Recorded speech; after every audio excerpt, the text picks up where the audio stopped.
নমস্কার, নিউজ ভ্যানগার্ডের পর্দায় আপনাদের সকলকে স্বাগত। এই মুহূর্তে আপনাদের সাথে আমি রয়েছি শতাব্দী। চোখ রাখবো এখনকার গুরুত্বপূর্ণ খবরগুলোর দিকে।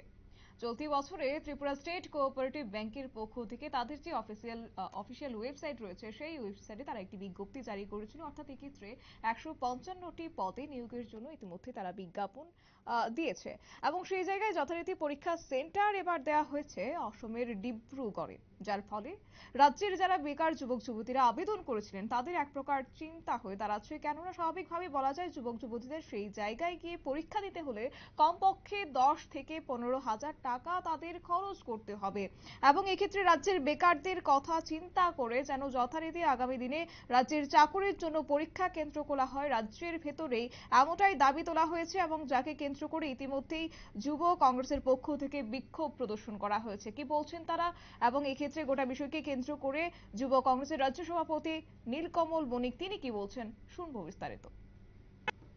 সংবাদ মাধ্যমে আমরা আজকে দেখেছি এবং অবগত হয়েছি যে এই ত্রিপুরা কোঅপারেটিভ ব্যাংকের পক্ষ থেকে 155টি পদে নতুনভাবে নিয়োগ প্রক্রিয়া শুরু হয়েছে এবং আমরা আশ্চর্য হয়েছি এই জন্য যে এই নিয়োগপত্রের যে পরীক্ষা, এই নিয়োগ প্রক্রিয়ায় যে পরীক্ষা হচ্ছে সেই পরীক্ষার সেন্টার তারা দিয়েছে আসামে দেওঘরে।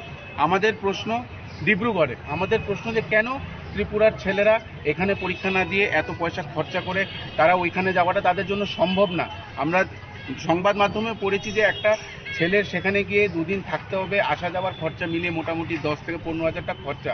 আমাদের দাবি হচ্ছে অতি সত্বর যাতে সেই সেন্টারটাকে পাল্টিয়ে ত্রিপুরা রাজ্যে সেই সেন্টারটার পরীক্ষার সেন্টারটা করা হয় এবং প্রত্যেকটি পরীক্ষার্থীদের যাতে পিআরটিসি কম্পালসারি করা হয়, এই দাবি নিয়ে আজকে আমরা কোঅপারেটিভ ব্যাংকের সেন্ট্রাল ম্যানেজারের সঙ্গে দেখা করবো এবং সেই দাবি জানাবো। যে পদগুলো ছাড়া হচ্ছে সেগুলো কি open to all? Open to all. ওখানে সিনিয়র ম্যানেজার, কিছু সিনিয়র ম্যানেজারের পদ আছে। না, আমি বলছিলাম যে অন্য স্টেটেরও কি এক্সাম? না, আমার তো মনে হয় না, যেহেতু ত্রিপুরা স্টেটের, এটা ত্রিপুরা স্টেটের ছেলেদের জন্যই করা হয়েছে, কিন্তু এটা প্রথমবার হয়েছে যে সেই পরীক্ষাটা তারা ভিন রাজ্যে সেই পরীক্ষার সেন্টারটা ফেলেছে, যেটার জন্য যারা গরিব ছেলেমেয়েরা, যারা গরিব যুবকদের প্রচণ্ড অসুবিধা হচ্ছে।